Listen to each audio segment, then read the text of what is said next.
Assalamualaikum. Selamat bertemu kembali dengan Rao Studio.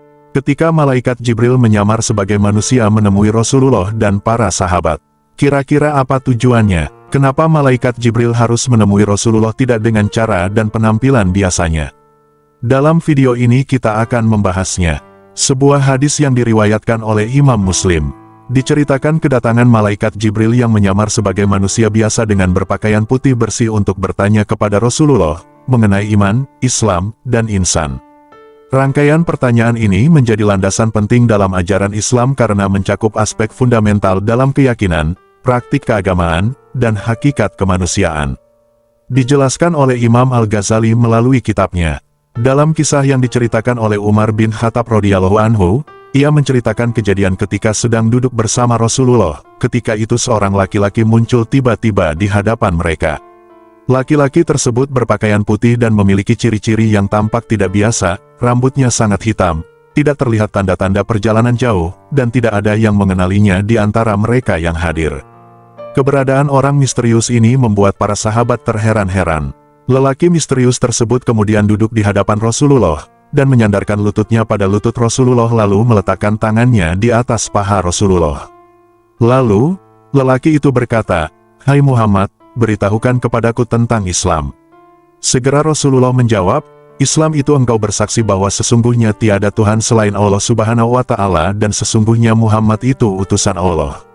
Dan mendirikan sholat, mengeluarkan zakat, berpuasa ketika bulan Ramadan, dan mengerjakan ibadah haji ke Baitullah maka jika engkau mampu melakukannya." Laki-laki asing itu lalu menjawab, "Engkau benar." Umar dan para sahabat lain pun mengaku heran, sebab lelaki itu bertanya lalu membenarkan jawabannya dari Rasulullah. Sosok misterius itu berkata lagi, "Beritahukan kepadaku tentang iman." Rasulullah pun kemudian menjawab bahwa iman adalah mengenai keyakinan terhadap Allah Subhanahu wa Ta'ala, keyakinan akan malaikat-malaikatnya, kitab-kitabnya, utusan-utusannya, hari kiamat, serta takdir yang baik dan buruk. Lagi-lagi, laki-laki asing tadi berkata, "Engkau benar." Lalu, ia berkata lagi, "Beritahukan kepadaku tentang ihsan." Rasulullah kemudian memberikan jawaban, "Beribadahlah kepada Allah Subhanahu wa Ta'ala, seolah-olah engkau melihatnya.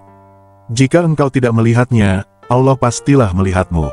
Kemudian, orang misterius itu bertanya lagi, "Beritahukanlah aku tentang kiamat." Rasulullah pun menanggapi, orang yang ditanya tidak lebih mengetahui daripada yang bertanya. Karena sejatinya Rasulullah sudah mengetahui siapa sosok orang misterius di hadapannya yakni malaikat Jibril yang menyamar sebagai manusia, sedangkan Umar bin Khattab dan sahabat lain masih dengan kebingungan mereka dan bertanya dalam hati, siapa sesungguhnya orang ini. Namun, tanpa menyerah, lelaki itu kembali bertanya, "Beritahukan padaku tentang tanda-tandanya."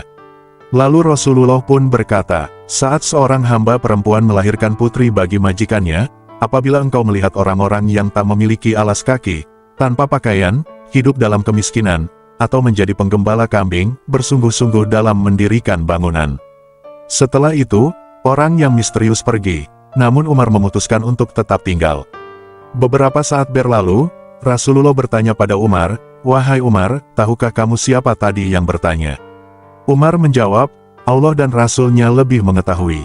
Lalu Rasulullah menjawab, "Ia adalah Jibril, dia datang untuk mengajarkan tentang agama kepadamu." Hadis riwayat Muslim. Sahabat Rao Studio, iman, Islam, dan ihsan membentuk kerangka utama dalam ajaran Islam, seperti struktur sebuah bangunan bagi umat Muslim. Iman menjadi fondasi yang kokoh bagi individu, Islam berperan sebagai struktur utama, dan ihsan sebagai penutupnya. Fondasi yang kuat dalam iman akan menjaga stabilitas dan kekokohan bangunan secara keseluruhan. Secara umum makna iman adalah sikap percaya. Kepercayaan masing-masing dari rukun iman yang melandasi tindakan seseorang. Dalam aspek perbuatan, Rasulullah bersabda, "Iman mempunyai lebih dari 70 tingkat mulai ucapan, La ilaha illallah hingga menyingkirkan duri dari jalanan." Hadis riwayat Muslim. Kata Islam sendiri berarti berpasrah diri dengan kepatuhan total dan mutlak kepada Allah Subhanahu wa Ta'ala. Atau dalam definisi lain diartikan sebagai menyerahkan diri secara keseluruhan kepada Allah Subhanahu wa Ta'ala. Demikianlah video kali ini, semoga bermanfaat. Wallahu a'lam.